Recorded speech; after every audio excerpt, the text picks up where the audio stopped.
Tensions between India and Pakistan have reached a boiling point following a deadly attack in occupied Kashmir, triggering a series of retaliatory measures, legal disputes, and economic fallout on both sides of the border. In response to India's unilateral suspension of the Indus Waters Treaty and diplomatic downgrades, Pakistan has announced sweeping retaliatory steps.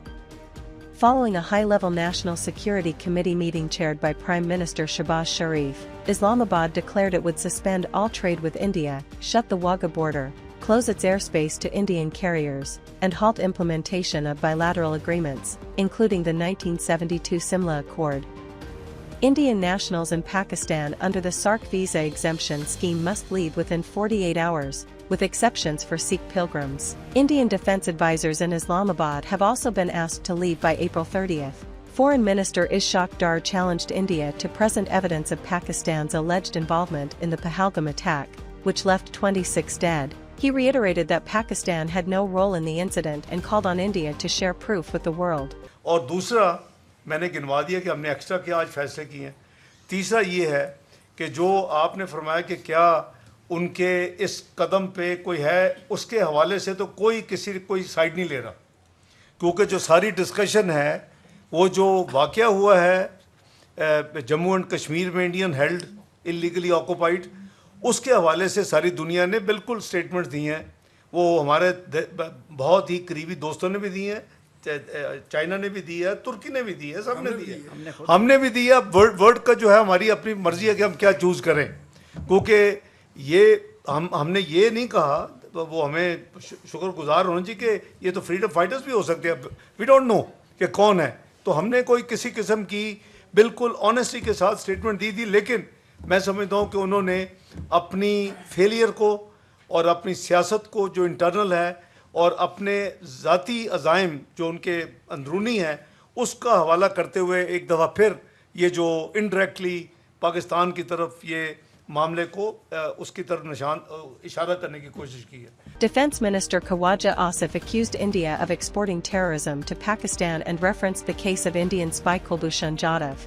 इस सारी backdrop में अगर हिंदुस्तान जो है उन्होंने officially अभी कोई पाकिस्तान का नाम नहीं लिया, लेकिन अगर वो कोई इस किस्म का कोई उठाते हैं, कदम उठाते हैं, तो हम उसका भरपूर जवाब देंगे। किसी को शक नहीं होना चाहिए, ना हिंदुस्तान को शक होना चाहिए, ना बैनुल अक़वामी जो बरादरी है उसमें किसी को शक नहीं होना। हम अपने दफा का पूरा हक रखते हैं, और जो है सबसे बड़ी गवाही जो है हमारे पास जिंदा गवाही कुलभूषण बैठा हुआ है। ये गवाही है किसी के पास कि एक टेररिस्ट जो है वो यहाँ पे बैठा हुआ है और उसके कंटेस्ट कर रहे हैं इंटरनेशनल कोर्ट ऑफ जस्टिस में, ICJ में, वहाँ वो कंटेस्ट कर रहे हैं उसकी रिहाई के लिए। एक कमीशन्ड ऑफिसर जो है वो पाकिस्तान की कस्टडी में है, वो यहाँ पे टेररिस्ट एक्टिविटी जो है उसको स्पॉन्सर कर रहा था। Meanwhile, Pakistan's legal leadership rejected India's suspension of the Indus Waters Treaty, calling it legally baseless. The treaty, they said, can only be altered with mutual consent. A formal démarche will be issued to India outlining Pakistan's position. और जैसे उन्होंने कहा कि even जंगों में भी वो कभी suspension की प्रोविजन ही नहीं है, तो शायद इसी वजह से उसको सब्जेक्ट मैटर नहीं बनाया गया। और आज भी सिक्योरिटी कमेटी का जो मेजर कंसर्न था वो एक लाउड एंड क्लियर मैसेज था कि आप अपने सिक्योरिटी लैप्सेस, नाकाम आप हुए हैं अपने लोगों की हिफाजत करने में, वो बग़ैर किसी टेंजिबल एडमिसिबल एविडेंस के आप वो अपने से ज़िम्मेदारी उतार के किसी को नहीं दे सकते। ना इसकी इजाज़त इंटरनेशनल लॉ में है, ना ये नॉर्म्स हैं इंटरनेशनल। और दूसरा एक लाउड एंड क्लियर मैसेज है हुकूमत पाकिस्तान की तरफ से कि इंडस वाटर ट्रीटी जो है वो हमारे लिए एक मुक़द्दस मुआहदा है और हम आखिरी हद तक जाएंगे उसकी इम्प्लीमेंटेशन के लिए। इसमें कस्टमरी लॉ भी हमें सपोर्ट देता है, वियना कन्वेंशन के तहत भी वो नहीं इसको छोड़ सकते और वो मुआहदा बज़ाते खुद भी ये प्रोवाइड करता है। यही हमारा रिजॉल्व है। Amid rising regional tensions, Pakistan's federal government has announced a temporary halt to the controversial Khalistan Canals project. Prime Minister Shehbaz Sharif, after meeting with PPP Chairman Bilawal Bhutto Zardari, confirmed that the project will not move forward without consensus from the Council of Common Interests, which meets on May 2nd. आज की इस meeting में जो कि Pakistan peoples party और पाकिस्तान मुस्लिम league नून के दरमियान आज हुई। आज इस बात का हमने बाहमी रजामंदी से फैसला किया है कि जब तक मुश्तरका मुफादात काउंसिल में बाहमी रजामंदी से फैसला नहीं हो जाता, मज़ीद कोई नहर नहीं बनाई जाएगी। और वफाकी हुकूमत ने यह फ़ैसला किया है कि नहरों के मामले पर मज़ीद पेशरफ्त सूबों के दरमियान इत्तफ़ाक़ राय के बग़ैर नहीं होगी। लिहाजा आज हमने ये तय किया है कि काउंसिल ऑफ कॉमन इंटरेस्ट यानी मुश्तरका मफादात काउंसिल की मीटिंग 2 मई को बरोज़ जुमा को बुलाई जा रही है, जिसमें पाकिस्तान पीपल्स पार्टी और पाकिस्तान मुस्लिम लीग नून वफाकी हुकूमत के मज़कूरा फ़ैसलों की तायीद की जाएगी। और हमारा इत्तेहाद था उस वक्त भी पाकिस्तान पीपल्स पार्टी और मुस्लिम लीग नवाज़ का हुकूमत था जब इस पॉलिसी के बारे में फ़ैसला लिया गया। और आज हम मिल के कोई फ़ैसला इस तरीके से नहीं ले रहे हैं, सिर्फ इतना तय कर रहे हैं कि कंसेंसस के बग़ैर पानी के मामले पे नया नहरें नहीं बन रहे हैं। मैं आपके शुक्रगुज़ार हूँ CCI मीटिंग को।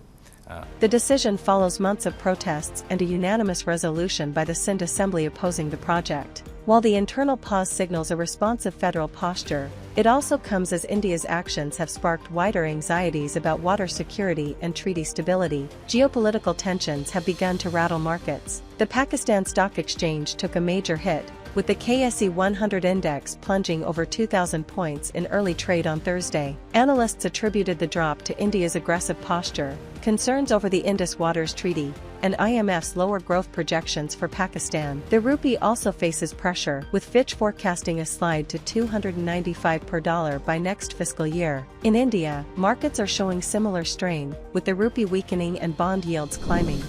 Another night of terror in Ukraine as Russia launches one of its deadliest attacks on Kyiv since the war began. With diplomacy under strain and peace talks stalling, global leaders are speaking out, but the strikes continue. At least 12 people have been killed and dozens more injured after a wave of Russian missile strikes hit Ukraine's capital, Kyiv. Air raid sirens rang across the city as explosions lit up the sky overnight, forcing residents into shelters.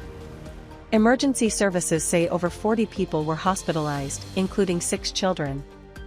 Fires broke out in residential buildings, with rescue teams working through the night. Similar attacks were reported in Kharkiv, where missiles struck densely populated areas. Ukraine's military says it faced nearly 100 combat clashes with Russian forces in a single day. Heavy shelling was reported in the Sumy, Kharkiv, and Chernihiv regions, with further attacks in Kupiansk, Lymansk, and Novopavlivka. Meanwhile, Russia claims it shot down 87 Ukrainian drones overnight, including 45 over Crimea. Despite these developments, diplomatic momentum appears stalled. Ukrainian President Volodymyr Zelensky, who had been on an official visit to South Africa, is returning home in response to the escalation. Calling for urgent international support, he's renewed pleas for stronger air defenses and criticized Russian President Vladimir Putin for showing no interest in peace. Amidst the violence, US President Donald Trump made a rare direct appeal to Vladimir Putin via his social media platform Truth Social, urging him to get the peace deal done and stop the attacks. However, Trump's wording, addressing Putin by first name and blaming delays on Zelensky,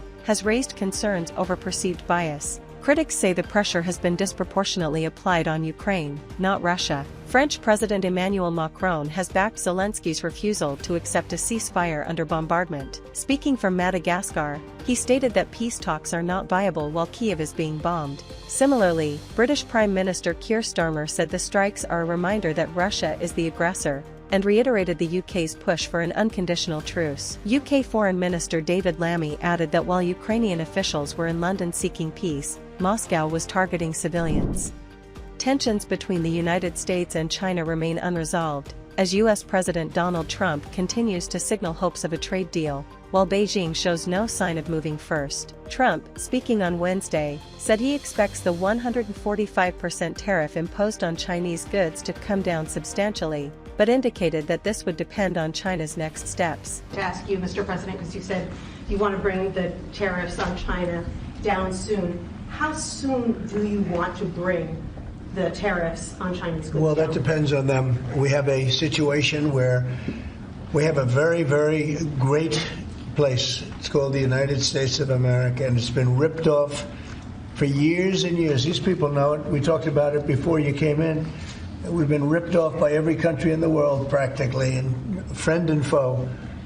And we're not doing that anymore. So what's happened is Howard, how many countries have we spoken to already? 90.